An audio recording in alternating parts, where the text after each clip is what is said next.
नमस्कार, स्वागत है आपका इस खास बुलेटिन में। मैं हूं आपके साथ प्रशांत पांडे।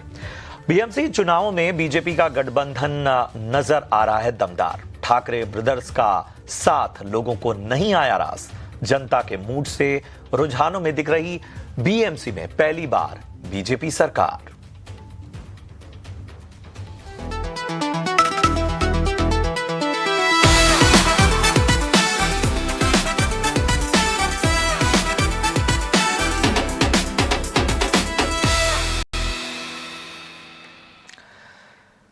जी हां, बीएमसी पर इस बार भगवा रंग चढ़ता नजर आ रहा है। चुनाव नतीजों के रुझानों में बीजेपी और शिवसेना शिंदे के गठबंधन को बहुमत दिख रहा है। 131 सीटों पर गठबंधन आगे है, जबकि ठाकरे ब्रदर्स का साथ आना काम नहीं आया। शिवसेना उद्धव ठाकरे गुट करीब 70 सीटों पर आगे। बीएमसी में BJP plus Shivsena Shinde alliance ने अपना दम दिखाया है। यही नहीं, नागपुर, पुणे, ठाणे, नवी मुंबई, पिंपरी चिंचवाड़ और नासिक में भी बीजेपी गठबंधन को बढ़ाता है। लातूर और चंद्रपुर में कांग्रेस हालांकि आगे चल रही है। बीएमसी के नतीजों का महाराष्ट्र की राजनीति में कितना असर दिखेगा? क्या ठाकरे ब्रदर्स का रुतबा और घटेगा? इन तमाम बातों पर हम एक्सपर्ट से तो चर्चा करेंगे, लेकिन सबसे पहले अपने सहयोगी नीलेश शुक्ला का रुख करते हैं। नीलेश, बीजेपी खेमे में तो उत्सव सा माहौल होगा और जाहिर सी बात है कि लगातार दावे यही किए जा रहे थे, लेकिन इस बीच ये भी कहा जा रहा था कि बहुत से ऐसे क्षेत्र हैं जहां पर मामला कांटे का है। लेकिन ये तो एक कह सकते हैं कि ब्रेक थ्रू, और स्पेशली बीजेपी के लिए और कहीं ना कहीं ठाकरे ब्रदर्स के लिए अब मंथन का समय।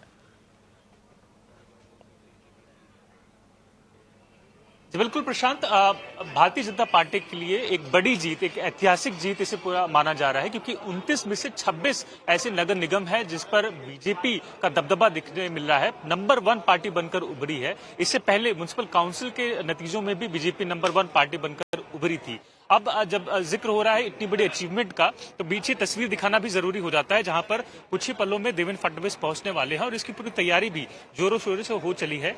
ढोल नगाड़ों के साथ उनका स्वागत किया जाएगा और देवेंद्र फडणवीस से पहले तमाम बीजेपी के जो नेतागण हैं वो भी धीरे धीरे पहुंच रहे हैं। कार्यकर्ताओं का जमावड़ा है, पोस्टर्स बैनर्स लिए यहाँ पर इकट्ठा हुए हैं। साफ तौर पर ठाकरे ब्रदर्स पर हमला करते हुए जो कार्यकर्ता है वो भी नजर आए।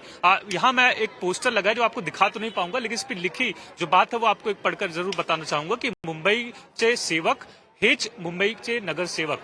इसका साफ अर्थ है कि जो मुंबई का सेवक होगा वही मुंबई का नगर सेवक होगा। ये इसलिए भी रेखांकित किया जा रहा है यहाँ पर क्योंकि इस पूरे चुनाव का सबसे अहम मुद्दा मेयर के इर्द गिर्द रहा। मेयर मुस्लिम होगा, हिंदू होगा या मराठी होगा, और इसी के बीच जो ठाकरे ब्रदर्स थे उन्होंने भी अपना नैरेटिव कहीं की जनता के बीच पेश करने की कोशिश की। लेकिन जो रिजल्ट है, जो नतीजे सामने आ रहे हैं, उससे लगता नहीं कि सफलतापूर्वक उनकी बातें आम जनता तक पहुंची हैं। ठाकरे ब्रदर्स चला हो ना हो, लेकिन दो ब्रदर्स की फिलहाल चर्चा जो है वो बेहद ज्यादा है। एक है देवा भाव और एक है लाडका भाव, यानी कि एकनाथ शिंदे और देवेंद्र फडणवीस, जो प्रमुखता से इस पूरे चुनाव में बड़े नेता के रूप में उनकी छवि निखरती हुई नजर आ रही है। क्योंकि आपने जिक्र किया कि इसका राज्य की राजनीति पर असर पड़ेगा, लेकिन आपको ये भी समझा दें कि इसका सिर्फ जो असर है वो राज्य तक सीमित नहीं रहने वाला। आने वाले दिनों में बंगाल में भी चुनाव होने वाले हैं, वहां पर भी इसका सीधा असर होगा, क्योंकि लगातार जिस तरह तरीके की लैंडस्लाइड विक्ट्री बीजेपी तमाम राज्यों में दर्ज कर रही है, इसका साफ असर राष्ट्रीय राजनीति पर भी पड़ेगा। कांग्रेस को एक बड़ा नुकसान झेलने पड़ा है, क्योंकि उन्होंने इस बार अकेले महायुति महाविकास अघाड़ी को छोड़ते हुए उन्होंने इस चुनावी मैदान में कदम रखा। सवाल खड़े किए जा रहे हैं राहुल गांधी के नेतृत्व पर भी कि आखिर वो इस ऐसे अहम चुनाव को इतना सीरियस क्यों नहीं ले रहे हैं। तो आप समझ पाएंगे कि इसका समीकरण जो है वो देशव्यापी होने वाला है, ना कि सिर्फ एक राज्य तक सीमित होने वाला। और हम बात कर रहे हैं मुंबई महानगर पालिका की, जो कि इस पूरे चुनाव में सबसे ज्यादा फोकस्ड पे रहा है। 75,000 करोड़ की बजट वाली महानगर पालिका है, और एक समय में कहा जाता है कि जो मुंबई पर राज करता है वो महाराष्ट्र पर राज करता है, और जो महाराष्ट्र पर राज करता है उसका कहीं न कहीं देश की राजनीति में भी इंपॉर्टेंस बढ़ता हुआ नजर आएगा। अब सवाल ये कि मुंबई का मेयर बीजेपी से होगा, लेकिन वो मेयर कौन होगा उसके नाम को लेकर अब जो राजनीतिक दल है महायुति में उनके बीच में मंथन। नीलेश, हमें बताइए कि वो कौन कौन से नाम हैं या वो कौन कौन से दिग्गज हैं जो कहीं ना कहीं इस रेस में बने हुए हैं या जिनकी गहमा गहमी चल रही है। देखिए प्रशांत, हम जिक्र कर रहे हैं भारतीय जनता पार्टी का। इसमें नगर सेवक हो या फिर मेयर हो या सीएम हो या पीएम हो, इनमें कभी भी जिस व्यक्ति को कुर्सी पर बिठाना हो उसके नाम की चर्चा नहीं की जाती है, ना ही उसका नाम आपने कभी सुना भी हो। ऐसा नाम देवेंद्र फडणवीस भी रह चुके हैं, पीएम मोदी भी रह चुके हैं, और तमाम बीजेपी के सूबे के जो मुख्यमंत्री हैं उनका नाम कभी चर्चाओं में नहीं होता। बीजेपी प्रेसिडेंट अमित शाह, उनका नाम कभी चर्चाओं में नहीं था। जिस दिन ये लिस्ट जारी होने वाली थी उस दिन उनका नाम सामने आया। तो ये जो सस्पेंस है मेयर को लेकर वो लगातार बरकरार रहेगा। हालांकि इस बात पर लगातार जोर दिया जा रहा है महायुति की तरफ से कि मुंबई का मेयर मराठी होगा और हिंदू होगा। अब नाम क्या होगा, अब ये आने वाले कुछ घंटे में या कुछ दिनों में, कुछ हफ्तों में जरूर साफ हो पाएगा। बहुत बहुत शुक्रिया करेंगे नीलेश आपका इस अहम जानकारी के लिए, और निगाहें बनी रहेंगी। अब वक्त के साथ ही पर्दा उससे उठेगा। लेकिन इस बीच हमारे साथ जाने माने राजनीतिक विश्लेषक अभी जुड़ चुके हैं। मैं परिचय करा दूं, हमारे साथ आज चर्चा में शामिल हो रहे हैं यश चौधरी साहब, जाने माने राजनीतिक विश्लेषक। यश, बहुत बहुत स्वागत है आपका। और हमारे साथ वरिष्ठ पत्रकार अनुराग वर्मा भी इस चर्चा में शामिल हो रहे हैं। अनुराग जी, मैं आपके पास सबसे पहले आऊंगा। महाराष्ट्र की राजनीति के लिए तो टर्निंग पॉइंट ही कहा जाएगा। मतलब जब शहरी और नगर निकायों की बात आती है तो बीजेपी तो पहले भी कहती रही है कि एक तरह का नैरेटिव रहा है कि शहरी वोटर्स की पहली पसंद बीजेपी की रही है, लेकिन महाराष्ट्र में बीजेपी का ये प्रदर्शन अपने आप में टर्निंग पॉइंट।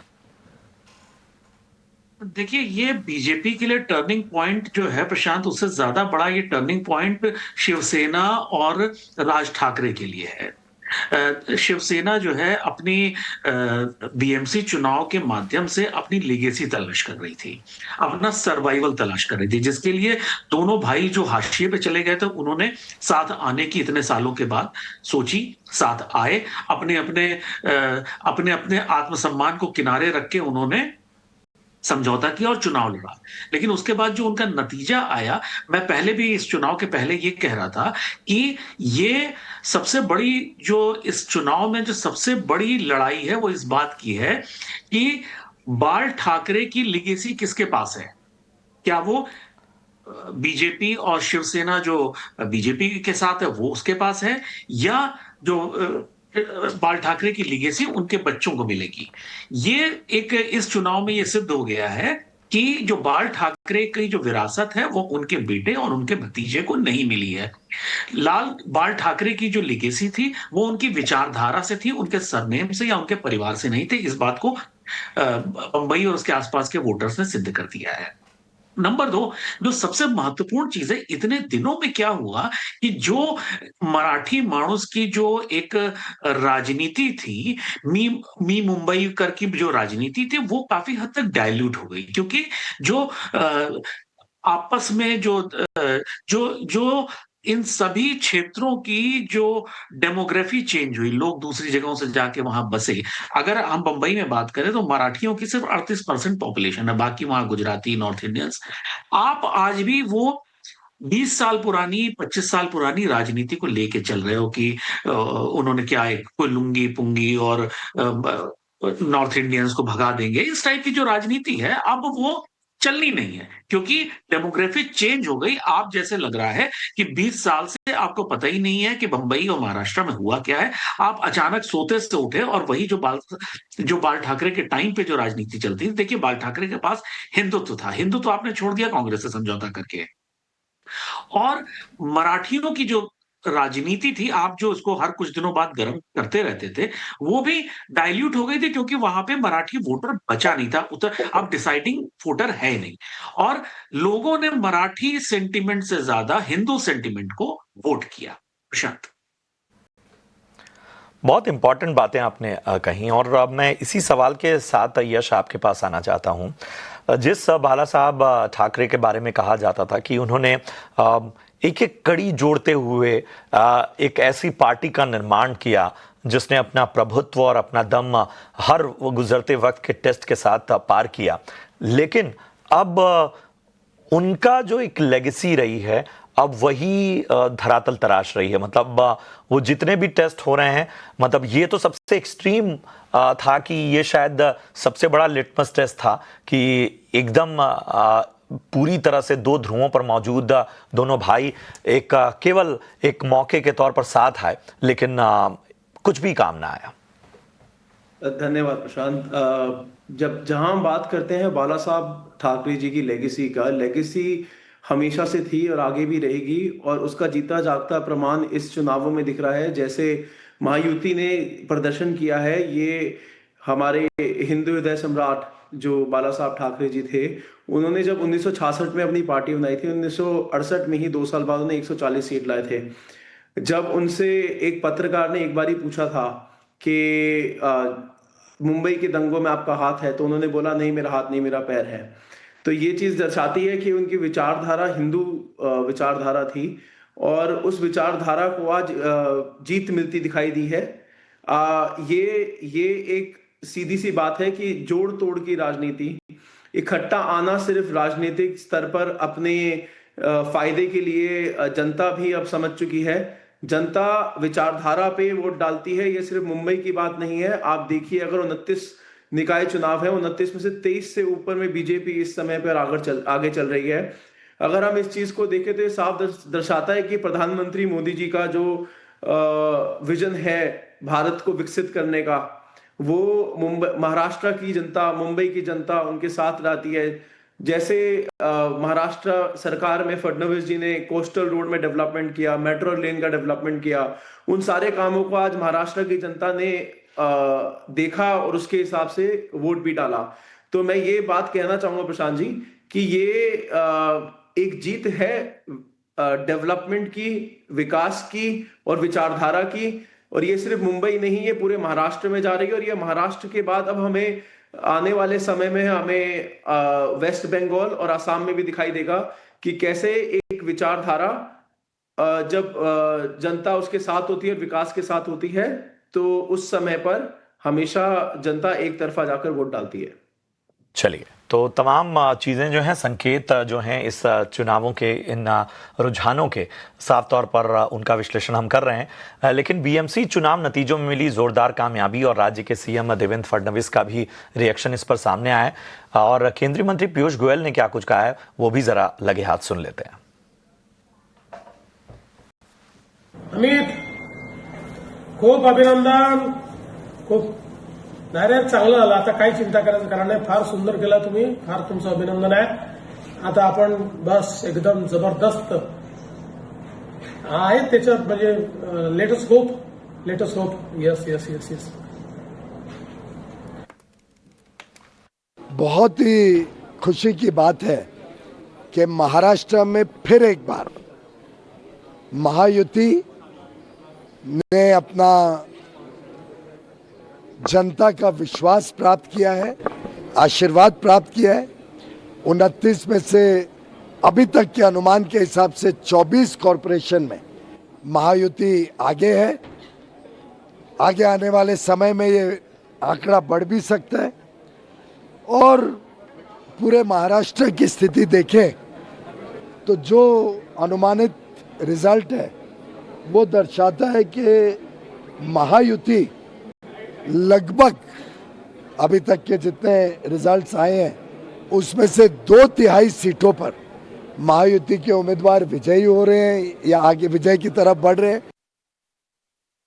चलिए, तो उत्साह साफ तौर पर नजर आ रहा है, और देवेंद्र फडणवीस जो है वो महाराष्ट्र के बीजेपी अध्यक्ष से बात भी कर रहे थे और उनको एक तरह से तसल्ली दिला रहे थे कि ये तो होना ही था, और अब जो है वो एक उत्सव सा माहौल पूरे बीजेपी खेमे में, और सीनियर लीडरशिप भी जो है वो लगातार इसमें खुशी जाहिर करती हुई, और अपने आप में ऐतिहासिक जीत है। लेकिन प्रश्न उठता है कि अब यहाँ से आखिर राज ठाकरे और उद्धव ठाकरे का जो गठजोड़ है वो बचेगा, या वो केवल इस कहीं ना कहीं मौके के लिए एक तरह से आया हुआ था। अनुराग जी, आपको क्या लगता है, मतलब आपको लगता है कि एक जो मैसेज देने की कोशिश की थी राज ठाकरे और उद्धव ठाकरे ने, अब अगर वो नहीं असर की है तो भी उनका साथ रहना कहीं ना कहीं इस चिंगारी को जिंदा रख सकता है? अगर ये अलग होते हैं या किसी तरह के आने वाले वक्त में इनके बीच में किसी तरह का तालमेल नहीं होता है तो वो शायद बैकफायर करेगा। देखिए प्रशांत जी, इसमें यहाँ पे एक चीज बहुत इंपॉर्टेंट है समझने वाली, चाहे वो आप पवार परिवार हो चाहे ये ठाकरे परिवार हो, ये कभी अलग था भी नहीं और ना कभी मतलब ना कभी एक साथ था, ना कभी अलग था। जो टिपिकल स्टेट पॉलिटिक्स का जो फिनोमेना होता है वो ये है कि हम अपने स्वार्थ के हिसाब से पब्लिक पोजीशनिंग के लिए साथ हैं और अलग हैं।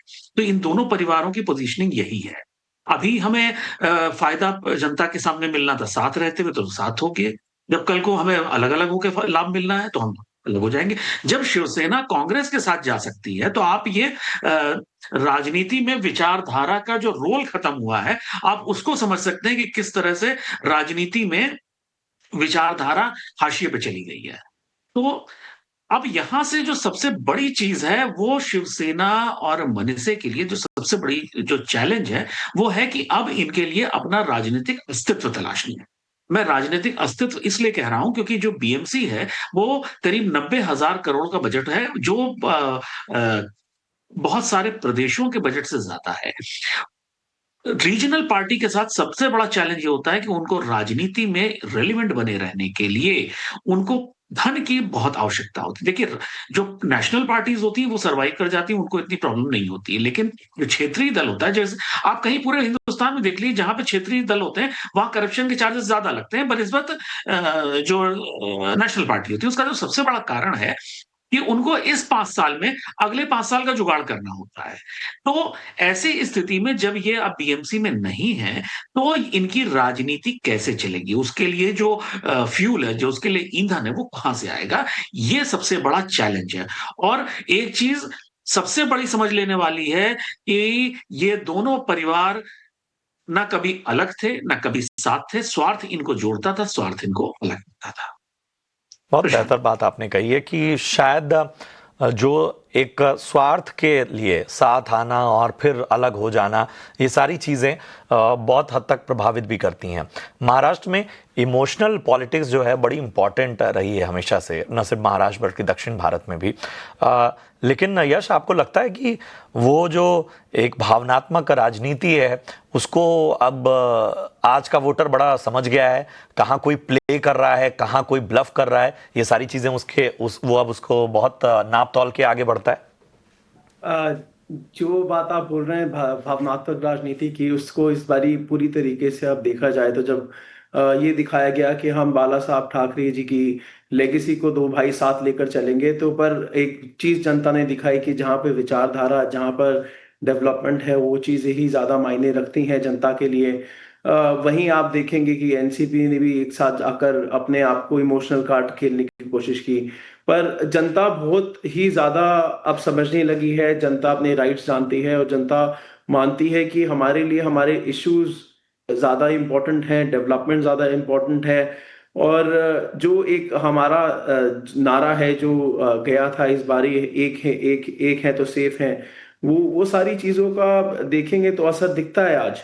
और इस चीज को हम बड़ा क्लियरली मान सकते हैं कि जनता आज बहुत ज्यादा अवेयर है और इमोशंस पे शायद इतना ना खेलते हुए अपने राइट्स और अपनी डेवलपमेंट को सबसे आगे रखते हुए आज वोट डालती है।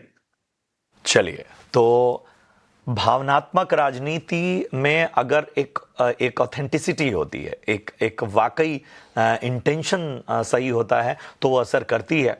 आज का वोटर बड़ा ही मैच्योर है, वो सारी चीज़ों के अंडर करंट को पहचानता है। शुक्रिया करेंगे यश, बहुत बहुत धन्यवाद अनुराग सर आपका भी बेहतरीन विश्लेषण के लिए, सारे इंसाइट्स के लिए। चलिए, कुछ अहम रिएक्शंस भी सामने आए हैं। दरअसल सिंधुदुर्ग में जीत के बाद बीजेपी नेता नीतीश राणे का रिएक्शन सामने आया, साथ ही बीजेपी नेता पंकजा मुंडे ने भी कुछ कहा है, सुनते हैं। जैसे मैंने पहले दिन से कहा था, सब जगह एक भगवामय वातावरण था और अभी मेजॉरिटी मेयर की कुर्सी पे जय श्री राम और आई लव महादेव के विचार के सोच के हमारे मेयर सब जगह महायुति के बैठने की पूरी तरीके से तैयारी है। हमारे महाराष्ट्र के मुख्यमंत्री देवाभाऊ को ये मिला, ये भगवा आशीर्वाद है।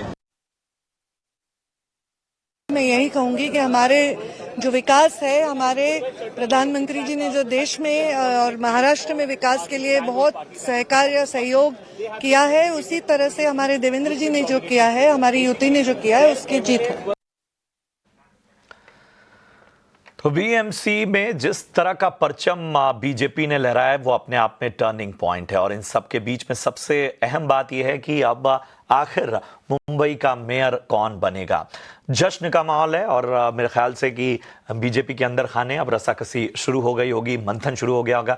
लेकिन जैसा हमारे विश्लेषक साफ तौर पर कह रहे थे कि बीजेपी में जो भी लीडरशिप तय करती है वो पॉपुलर ओपिनियन से अलग ही होता है। हालांकि इस चुनावों से साफ तौर पर एक बात जो सामने आती है वो जो साफ तौर पर इसके संकेत समझने होंगे कि महाराष्ट्र मुंबई की राजनीति एक निर्णायक मोड़ पे लगातार इसके संकेत मिल रहे हैं, चाहे वो फिर विधानसभा चुनाव हो या फिर अब बीएमसी के चुनाव। इतने सालों बाद, लगभग 9 साल बाद जब बीएमसी के चुनाव हुए तो ये एक बड़ा मौका था ठाकरे ब्रदर्स के लिए कि वो अगर वो साथ आ रहे थे तो वो एक कन्विक्शन दिखा पाते, अपने वोटर्स में ये भरोसा, ये यकीन पैदा कर पाते कि वो बाला साहब ठाकरे की लेगेसी को आगे ले जा रहे हैं। जबकि दूसरी ओर बीजेपी ने शिंदे गुट के साथ मिलकर एक कमाल का प्रदर्शन किया और अपने दम पे जिस तरह का प्रदर्शन बीजेपी ने किया है वो बीजेपी के लिए बीएमसी नहीं पूरे महाराष्ट्र में एक बहुत ही बड़ा टर्निंग पॉइंट है। और इसको देखते हुए एक चीज साफ समझ में आ रही है कि महाराष्ट्र की राजनीति अब बदल रही है और इस बदलाव को अगर किसी ने नहीं परखा और वही पुराना राग अलापता रहा तो शायद उसके जो प्रासंगिकता है, उसका जो रेलेवेंस है, चाहे वो बड़े से बड़े लीडर्स हों, बड़े से बड़े नाम हो, वो सभी पीछे छूट जाएंगे, उनकी प्रासंगिकता खत्म हो जाएगी। चलिए इन सब के बीच में अब बढ़ते हैं आगे और कुछ और अहम खबरों की ओर बढ़ेंगे। चलिए इसी के साथ इस बुलेटिन में इतना ही, दीजिए इजाजत। आप देखते रहिए 18 स्वदेश। नमस्कार।